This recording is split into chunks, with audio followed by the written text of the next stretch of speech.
Everything Everywhere All at Once is one of my favorite movies of all time. As a sci-fi film, it does so much to make overdone or even problematic tropes feel new and interesting. As a family drama, I'm convinced it could bring most people to tears. It's also just a visual treat for the eyes that only leaves a moment to breathe when you least expect it. For those of you who haven't seen it, Everything Everywhere All at Once is a crude, emotional character drama that follows the turmoil of a dysfunctional family as they're forced to reconnect through the insanity of multiverse travel. It's funny, it's stupid, it's heartbreaking, but above all else, it'll leave you crying with a big, dumb, stupid smile on your face. So if you find that interesting, please watch it before I vent about everything that makes this film amazing.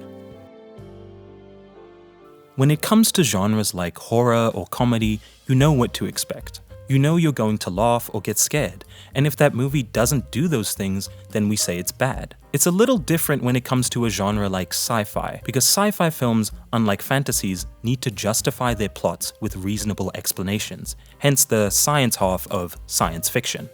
In a fantasy film, a broom can be explained away with magic, but in a sci-fi film, the broom has to have some sort of levitation device, powered by enslaved hamsters or something. It doesn't need to make sense, it just needs to have a reason. Sci-fi films will always have that difference from our world versus theirs. What I've just described is a practice particular to the sci-fi genre, known as the novum. The novum is the thing which differentiates the sci-fi world from our own, but unlike fantasy, the novum is usually described via some loose interpretation of the scientific method. You definitely know of many novum. Things like spaceships, aliens, advanced technology are all examples of this. However, while the novum is definitely the thing which defines the science fiction genre, it is also the thing which holds it back. Because the scientific approach to their worlds leads much of sci-fi media to be simplistic. To be fair, a lot of sci-fi media pushes the novum to the edge and explicitly creates a world or idea so alien to our own that we can only look at it in wonder. But just as much sci-fi media does the exact opposite by giving the audience an explanation of their differences. In Everything Everywhere All at Once, the novum is pretty simplistic, that novum being verse jumping, which is just multiverse travel, but the twist is you can travel to different universes through the consciousness and body of your alternate universe self. And you can employ the skills and experiences of your alternative selves within your own universe. It's such a simple concept, but it goes a long way in making an overdone trope feel fresh and new. So much of media with multiverses spend half their time milking interactions between differing versions of the same character. But Everything Everywhere All at Once ignores this inevitable exposition because the characters already understand their alternatives through the very nature of verse jumping. They even explore the possibility of a universe where you're a rock with googly eyes, and trust me, we're gonna talk about the rock scene. Making multiverses feel fresh again isn't the only way this movie makes sci-fi interesting. If you think about it, Everything Everywhere All at Once is also an invasion film. Movies like Independence Day, War of the Worlds, and Pacific Rim are all examples of this genre. But invasion movies in general tend to fall into the trap of making the invading force a little too unappealing. The aliens are always the first to strike, they always look like terrifying bug creatures, and their justification for killing humanity is always over resources. They are cold, calculated, apathetic, and unappealing. They are designed to be hated, not because they invade, but because they are alien. Now, some invasion films don't spend all of their time hating the aliens. Pacific Rim pays close attention to the struggle of humanity fighting back against the kaiju rather than spending time hating them. It's really crazy this movie never got a sequel. And Everything Everywhere All at Once makes you feel for the invaders, even when they're impossible to understand, because every invading force is a different version of characters you have already gotten to know. When Evelyn's father tries to kill Joy, he's not cold and heartless. He feels remorse at having to kill his very own granddaughter. Even in a universe where people have hot dogs for fingers, the film still makes you sit there and genuinely feel bad for these characters. None of the antagonists pose a threat to Evelyn by their very nature. And coming from a film this optimistic, it would feel a bit weird if the bad guys were cartoonishly evil, which is why the film starts off depicting them this way. Everyone who opposes Joy talks about her like this force of darkness, a completely evil tyrant who wants to destroy the multiverse for her own twisted pleasure, which sounds a lot like the aliens in an invasion plot. In reality, she's a depressed, suicidal mid-20s adult who tried finding a version of her mother who could help her. and everyone who tries to hunt her down is just a narrative stereotype of the heroic humans who rise up against the evil aliens. Alpha Waymond just places Evelyn and Joy into neat little boxes. Joy is the bad guy, and Evelyn is the promised hero of the multiverse. It makes sense that this naive understanding is what gets him killed. And the reason he dies isn't because Joy is evil, but because he failed to understand the daughter in his own universe. The characters are what really makes this movie shine. From the beginning, you understand that this is a very dysfunctional family. Everything from Waymond being ignored by his wife and daughter, to Evelyn ignoring Joy and painfully trying to show that she cares about her the only way that she knows how. You are getting fat. Joy knows that this is Evelyn's way of showing love for her, but it's not the way that she wants it. In the final scene, Evelyn actually vents about the things she hates about Joy, but currently, she isn't able to accurately express her emotions. In a similar fashion, Evelyn isn't able to see Waymond's love for her. She is so closed off from genuine emotional connection that she ignores Waymond and even ridicules him despite Waymond being the one trying to stay connected. He's positive, caring, and attentive, so it makes sense that he wants to divorce Evelyn since she refuses to do the same for him. It's so interesting to see how Evelyn is enticed by Alpha Waymond while still ignoring the great qualities of regular Waymond.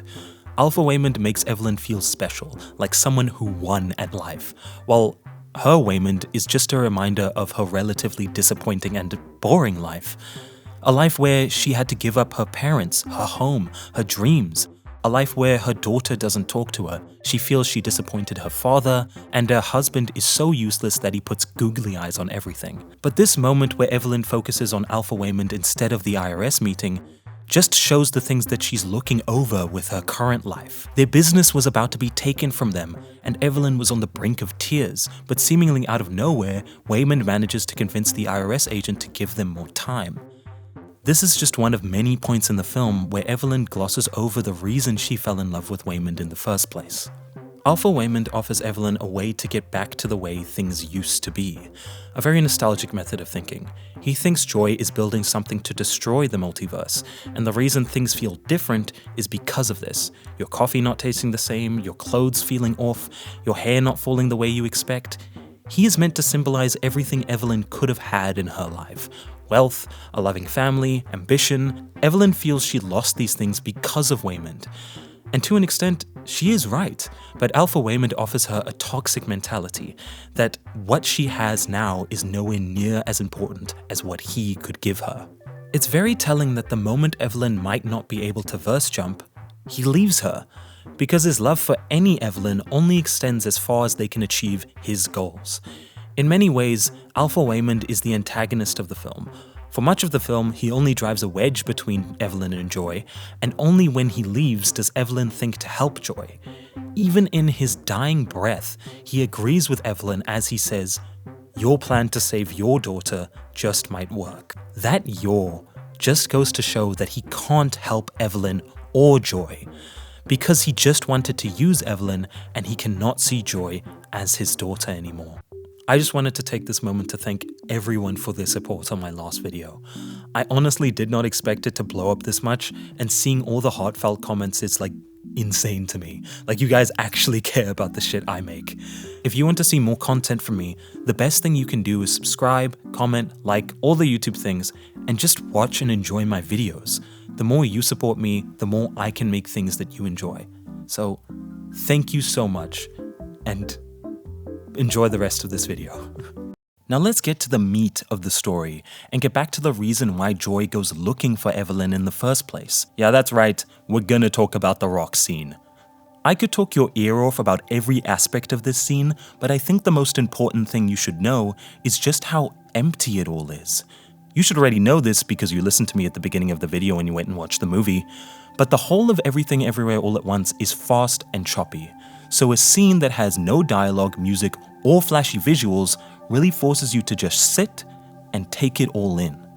And the reason it's done this way is because it's the reveal behind why Joy is doing all of this. She made the everything bagel in the hopes of ending her own life, and this scene shows us that she was looking for an Evelyn who could handle her experience in the hopes of finding a different solution. Joy feels that nothing matters because every single possibility is just random chance, and this only serves as proof of how small, useless, and insignificant we all truly are. But Evelyn ultimately agrees with her. It's really hard to describe, but the amount of emotion this scene conveys with what are essentially 3 PNGs of rocks is just mind-blowing. The moment they both just laugh together gives off this sense of comedy but also profound unease.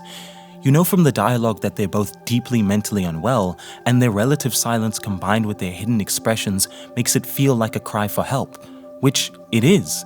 Then having that moment ended by the crushing weight of reality that her mother can't help her, it's such a simple scene, but it says so much about how we choose to hide from our own emotions. And yes, I'm still talking about a conversation between sentient rock mother and daughter in a film where a man dives ass first into a suspiciously butt plug-shaped trophy. God, I love this damn movie!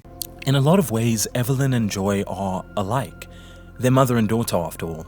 They both fear their emotions and run away from the problems they're too scared to solve on their own. They're both a mess, stubborn, and aimless. Which is why it makes sense that the person who convinces Evelyn not to die with Joy isn't herself, but Waymond. Up to this point in the film, Evelyn has ridiculed Waymond as her useless husband, the man who took away a universe of possibilities away from her.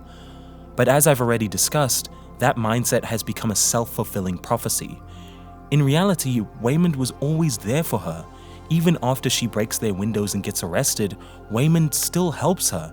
Not with kung fu or universal mind powers, but just by talking.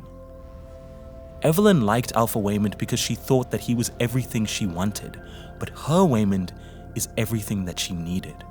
Someone who isn't like her, someone who is kind, patient, and forgiving. And the care Waymond has for her was always there, but now she actually sees it, and it's exactly the reason she fell in love with him. After Evelyn realizes this, she tries to help Joy. And again, I could make an entire video going over each and every individual frame in the last 10 minutes of this film, but that video would be 10 hours long, and I'd be dead by then. So instead, let's just focus on everything I love about it. I love the amount of parallels that this film sets up from beginning to end. When Joy leaves in the beginning, it's almost the exact same shot as when Evelyn stops her in the final moments. And this moment is exactly what Evelyn wanted her father to do for her when she left China, which also relates back to the moment of how Evelyn considers letting Joy die through the everything bagel.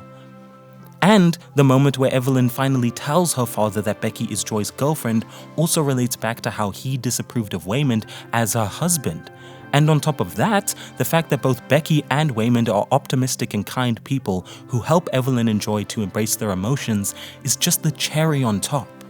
But the actual crowning jewel of this scene is the way Evelyn finally talks to Joy. She just rips into all the valid grievances she has with her, and for the first time in the film, it genuinely gets to Joy. She tells her that she's getting fat, that she hates her tattoo, and only talks to them when it's convenient for her. It's a frustratingly real and raw moment that really makes you question why she puts up with Joy. But then, she says something that genuinely brought me to tears the first time I heard it. I will always want to be here with you. Evelyn managed to face her fear of emotion, and this is her way of helping Joy face hers. But there's something that both of them still believe in now, and when they were about to throw themselves into the everything bagel. And that belief is, nothing matters. Because if nothing matters, you can do whatever you want. And if you can do whatever you want, why not choose to love everything?